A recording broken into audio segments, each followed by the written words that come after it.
So the story I'm going to tell is one that I told in October at Westwood. And someone asked me to tell the same story here again today. And of course, I'm not great with instructions. So this is sort of the same story, but also I had to modify it a little bit in light of the winter that we've all been going through. So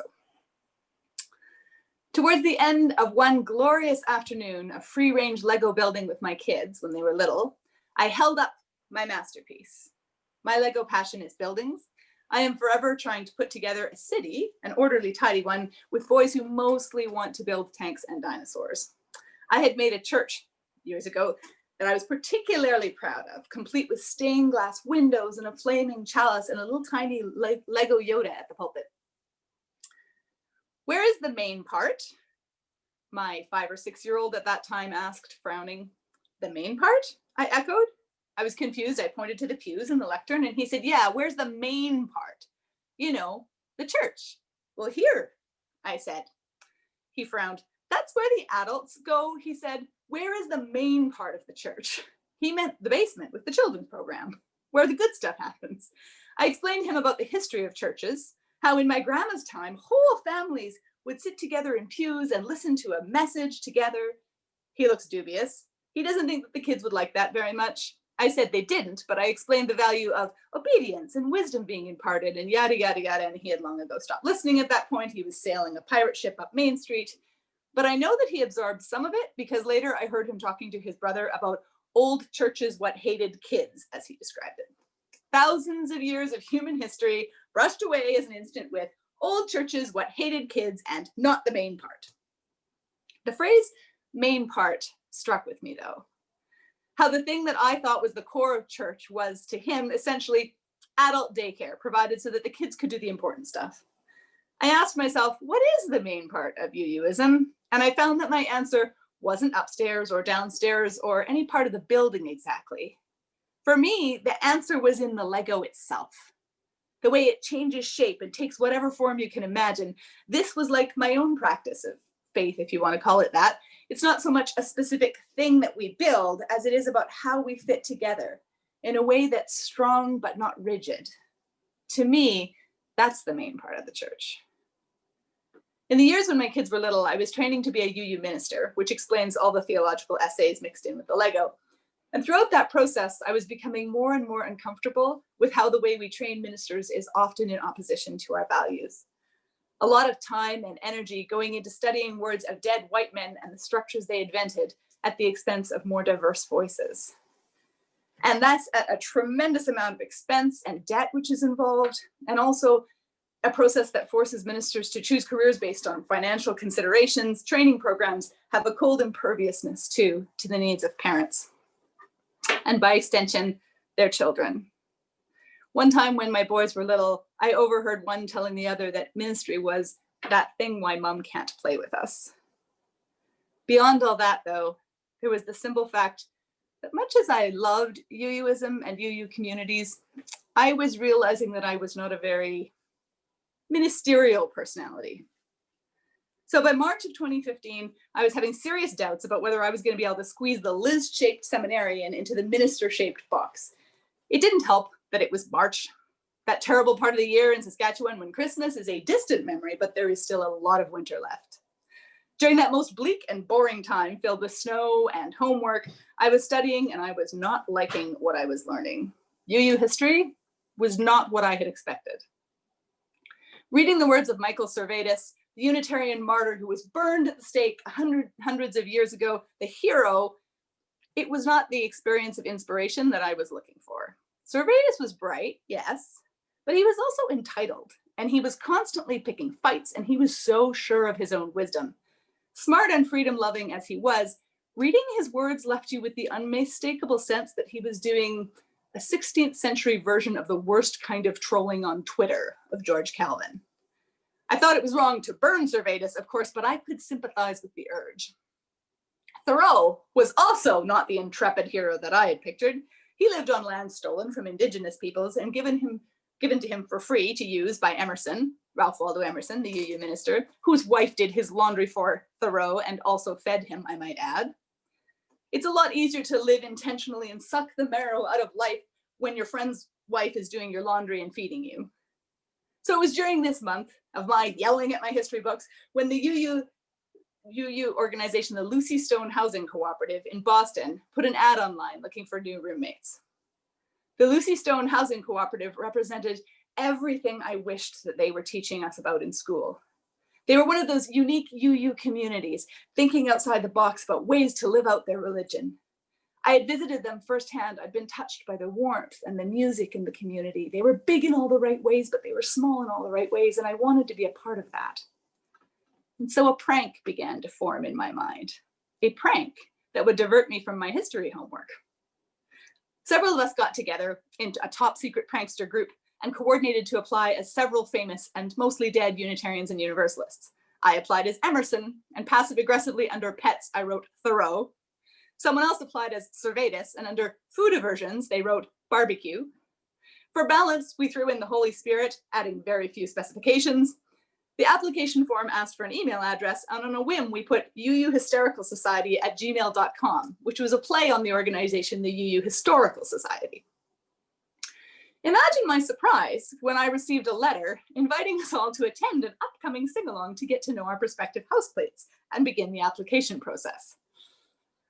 Ever conscious to their commitment to intentional diversity, the Lucy Stone Housing Co-op members specified that as the dead are not currently a protected class, nor one that we have prioritized thus far, I think it's important you know that those of you who are no longer living may need to work with the current housemates who may not all have experience or comfort in living with dead bodies. I particularly love the choice of words, may not all have experience or comfort in living with dead bodies, all. So attending an interview would have been tricky, of course, as we were neither in Boston nor as deceased as we had led them to believe. You know how one exaggerates on application forms, but we were not to be outdone. We enlisted the help of an insider and wrote back in the morning after the sing-along claiming that we had attended. Since we were all ghosts, of course, our presence may or may not have been recognized. The Holy Spirit mentioned that this was often a problem for him at Unitarian Universalist events. We dropped a few details about the sing-along from our note, subtly proving that we had attended, which set off a chain of finger-pointing and drama among the housing co-op roommates that we found endlessly funny. And when the joke ended, I realized that I hadn't felt so part of my faith in a long time. The in-jokes of our shared language made terms like corporeal privilege funny, but in a way that alluded to things that we cared about too. Concepts were working to normalize. The shared stories of our religious roots, even the shared songs from the music night, these meant as much to me as any coursework that I'd ever done. The biggest thing was the values, though, that we embodied. Even as we were in the thick of the prank, we were always very conscious of the fact that a good practical joke should be as funny for the butt of the joke as it is for the pranksters. And we carried that out. Enlisting our moles helped to know how far we could push things and when to pull back. We had respect for the inherent mirth and dignity, if you will. Asking myself, what's the main part of the church? That prank felt as much like the main part of the church to me as any Sunday morning service. We think of ourselves as defined by shared principles, but that's only part of it. It's also shared culture, music, stories, jokes. I didn't want it to end, so on a whim, I created a second Facebook group, taking the name we used for the prank, and named it the Unitarian Universalist Hysterical Society, and I changed the original group to First Unitarian Universalist Hysterical Society, you know, like they do in Boston. It grew slowly. I didn't think of it as much of anything, except the place I could go to escape when the formation process was breaking me. I had a pain that I was struggling with and a way that I didn't fit. And out of that pain, I created something to meet my own need for a certain type of joy and UU culture. And I did that as a gift to myself. Well, by the fall of 2018, the Hysterical Society group was 10,000 people. I was learning on the job as a moderator about how to run a group, yes, but also about how humor changes lives. I was trying to get all these notes from people who said that the group gave them what they needed to get through their day, and sometimes these great conversations would pop up in the comments, meaningful ones where we'd really learn from each other. Also, the group was accessible to people who couldn't attend church for whatever reason or didn't want to. Our stuff got shared in a way that, let me tell you about my religion, just doesn't get shared. Then there were so many new people who found UUism through us. One guy posted about nearly driving his car off the road when he spotted a UU church, yelling to his passenger, "They're real, they're a real religion." He said it was like spotting a unicorn because he had thought that Unitarian Universalism was a joke religion invented for the purposes of the Facebook group.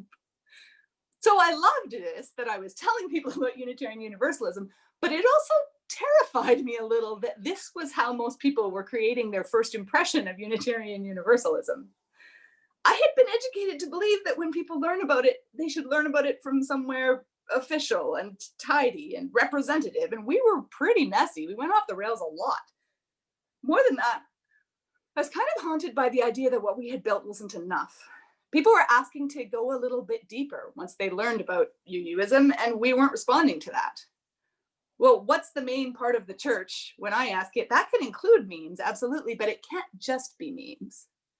There was a lot of opportunity to meet people's needs. There was a lot of opportunity to experiment, and experiments, they're what Tiggers do best. So we tried all kinds of things. In December 2018, a website was added. Then we added worship materials, kind of spoof worship materials, bylaws, online store where we sold cheeky and slightly evangelical stuff like UU indulgences. And for when thoughts and prayers aren't enough stickers that you could put on things like the fire extinguisher. People laugh when they see it, but they remember later when someone knocks over the flaming chalice where the funny fire extinguisher is. Much of the stuff I wrote, but a lot of it came from group members too. They had the idea of the "weeds are a social construct" stickers, and they made the entire list of committees in our governance section, which were endlessly funny. We focused on making things that were funny, but also made you think, and also embodied UUism in a shareable, funny way. In spring, I took a leap of faith and I signed up for a booth at General Assembly, which is the big gathering of UUs in the United States. The booth would be expensive, as would driving there, but this was a chance to sell real products and experiment and to meet the people that I got to know and love. And selling the products could pay for it. As I got ready, my accountant informed me in no uncertain terms that I could not sell things in the United States. I had not done my research. My fly by the seat of the pants style was kind of biting me in the bottom. But I had already bought the booth. I had already bought the products. I had spent all my allowance money on this, allowance. I had spent so much on this that I was hoping to make it back in sales, and I had all my little products laid out in neat rows in my living room, and I looked at them every day, and I was heartbroken that I wouldn't be able to get the stuff I loved so much into the hands of people who would use it. I was a huge failure in investment and forethought and maybe common sense. And then I decided that nobody could stop me exactly. I mean, they could stop me from selling it. The accountant had made that clear, do not tangle with the US government, but they couldn't stop me from giving this stuff away. I mean, I already had it. What else was I going to do with it? So I posted about this in the group, and a wave of support rose to meet me. Donations began pouring in. Hundreds of group members showed up to donate thousands of dollars, and they bought all of the stock. They paid for the travel and the cost of the booth, and I flew to the border where I squeaked through with my strange merchandise after an awkward conversation with the border guard about, yes, we were going to give away indulgences at our religious convention. And yes, I did understand that an indulgence was a thing that was sold by the Catholic Church to raise money to forgive people for sins. And what was it if you gave it away, and so on and so forth. But my seminary education, aborted as it was, left me in an excellent position to mount a theological defense of Unitarian Universalists giving indulgences away, and he quickly shuttled me through at that point. So people from the group joined me at General Assembly, and we marched in the banner parade, and then I spent 3 glorious days giving away all the wonderful stuff we'd created together. Person after person came up to me and told me the story of the group's impact in their life, and what had been a huge failure to create a store became a great success in creating something better than a store, as my community rose to catch me when I fell, the way communities so often do. I drove home exhausted, but filled with joy. This was the spring of 2019, and I was learning a fundamental lesson of modern life, which is you steer based on the world as it is, not the world as you feel it should be, or as it used to be, or as you had planned for it to be. I could never see more than a couple of months ahead. I was constantly throwing things out and following whatever it was that stuck, which lots of things didn't. In December of 2019, we had a hugely successful fundraiser and raised more than $16,000 for refugee resettlement. And it was starting to dawn on me that this was a real thing and that we should start acting like we were a real thing.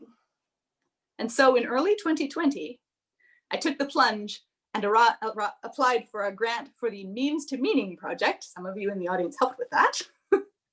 A podcast. So it would involve creating deeper content. It would involve a podcast that would be funny and also thoughtful, specific UU content that we could create, a smaller community for exploration than that, because it was now like 50,000 people in the group at that point. We wanted somewhere for people who wanted to deepen their understanding of UUism to go. To apply for that grant, we needed to be an organization. And so the not-for-profit Mirth and Dignity was created and registered with the Canadian government. Early 2020 will go down in history as when the not-for-profit Mirth and Dignity was created, I am sure. There was a niche, you see. We were going to fill it. It was time to be a real organization with a board and a structure and a plan. None of this flying by the seat of the pants stuff anymore. We were big enough and serious enough for long-term goals. And so on March 15th of 2020, we embarked on our first long-term grown-up plan. We submitted our application for the Means to Meaning project. And we explained in our proposal, most of this UU stuff happens mostly in person. In bricks and mortar churches, nobody's doing it online. And we could fill that vacuum. The huge vacuum in the world of online UUism that existed on March 15th of 2020 when we submitted our application. By the time our grant was approved in June of 2020, every church in the country was already online, doing the things that we had planned to do. Our entire landscape was different. But you steer based on the world as it is, not the world as you feel it should be or as it was or as you'd planned for it to be. And we knew our goal to provide a meaningful next step. So what did that look like in the world as it was in this moment? Well, in that exact moment, CUC was asking for someone to fill a national service spot in August. So we volunteered to do that. And out of that, a few other congregations asked us to come preach there. And then we discovered this great hybrid, like we're doing today, where a congregation will host us, but then they'll also invite it as an open invitation to guests from the Hysterical Society, which was providing a way for people to have access to worship that otherwise wouldn't. Many of them had never attended a UU church, and they'd sometimes return the following Sunday. And it was really exciting. And we went ahead with the podcast, The Cracked Cup, and people responded incredibly positively. So we produced some videos and some memes, each one which got up to 200,000 views or as few as 14, and I was never really sure why one or the other. It became almost a spiritual practice for me, living this way. Wake up, look for the need in the world, look at my own needs and gifts and emotional barometer and figure out my place, sleep on it, wake up and do it again. Sometimes it would work, sometimes it would flop terribly, but when you only pick things that bring you joy, even the flops are a good use of energy. I also learned to look at failure a little differently. I was not a failed minister, I was a successful something other than minister. I was not a failed booth salesman at that conference the previous year. I was a successful giver-awayer of products. As we got our grant, how could we look at our shape not in terms of the failure to fit where we had planned, but in terms of a different space that we might be right for? As we say in the tagline of The Cracked Cup, the cracks are where the light gets in, and they're also often the way that the light gets out. This was not a bad way to live in 2020. Not so much the planning the route on the map as navigating by regularly checking the compass, by having attentiveness to the landscape. Where did the world's need meet my own? And some days it didn't. Some days I just wanted to check out of all of it and plant tulip bulbs. Some days I wanted to make a video. Some days I wanted to decide that it was okay to mail Christmas presents on January 3rd now that time has lost all meaning. Some days you needed to make a funny video about the theological justifications for mailing your Christmas presents on January 3rd because time has lost all meaning. Zooming out and long-term planning only makes sense when you know what's coming next. In a world that is shifting under our feet, we need to think in terms of compasses more than maps. In terms of responding to the world as it is in front of us instead of how we planned or pictured. And to do that, we need to be able to check a strong internal compass. And that is not always something we train ourselves for. We train ourselves to check the policy handbook and the duty charts. But now more than ever, we need to check the joy compass. Not just out of self-preservation, but because as a larger community, we need to embody joy and self-care in order to continue to exist, in order to draw people in to share in what we're doing. That's what the whole story is about, really. It's supposed to be about jokes. I told you it was about jokes, but I lied a little. It's about knowing what the main part of the church is, or the main part of what you value is, and holding on to that and letting go of the other noise. It's about navigating by compass as communities, but also as people in our individual lives. I want you to take a moment. I've talked a lot at you really quick. I want you to take a moment and take a breath with me. And I want you to think about your own life for a moment.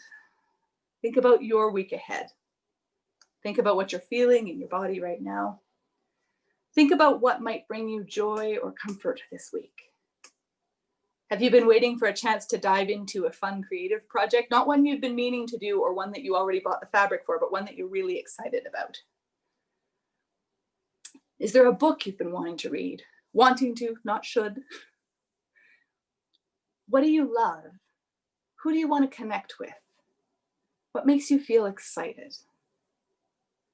Also, what can you let go of? What is making you feel a little bit obligated and a little bit tired? What are you thinking you're going to get to, but realistically, it's just making you feel guilty?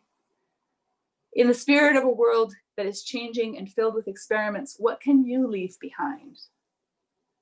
Where are you sinking a lot of effort in for not a huge amount of gain?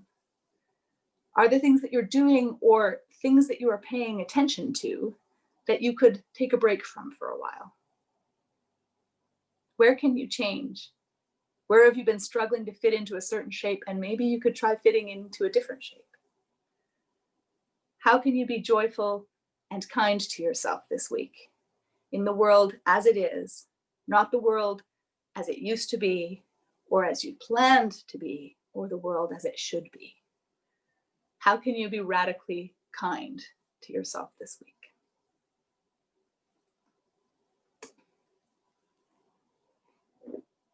So I think after the talk, you guys usually have Q&A, if I'm correct, Alan. Do we have a couple of minutes for people to either share the exciting thing that they're going to do this week differently, or ignore that entirely and offer a question or a comment, or a comment disguised as a question? Yes, thanks, Liz. Yeah, let's take a few minutes. We'll take 2 or 3 maybe questions or comments if anyone